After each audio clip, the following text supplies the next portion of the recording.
Hi everyone, my name is Keith. I'm a machine expert with USACLEAN for 12 years, and this is the Tennant E5 carpet extractor.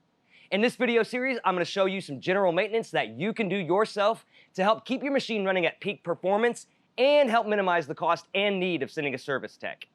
Okay, so we need to replace one or both of the guide wheels right here. Super simple. Go ahead, get yourself a tiny flathead screwdriver and pull this snap ring off like that. Be sure not to lose it. And just pull the bolt out. Just like that. Now there's a sleeve in your guide wheel. So if this is not damaged or broke, go ahead and reuse the sleeve. Get your new wheel, put your sleeve in, line it up.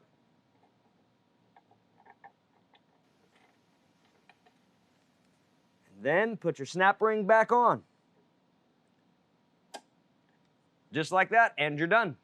Once again, my name is Keith. For all the parts listed in today's video, plus thousands of diagrams and how-to repair guides, be sure to click the link in the description below or visit us on the web at USACLEAN.com. Now, if you liked what you watched, go ahead and hit that like button and subscribe for future videos.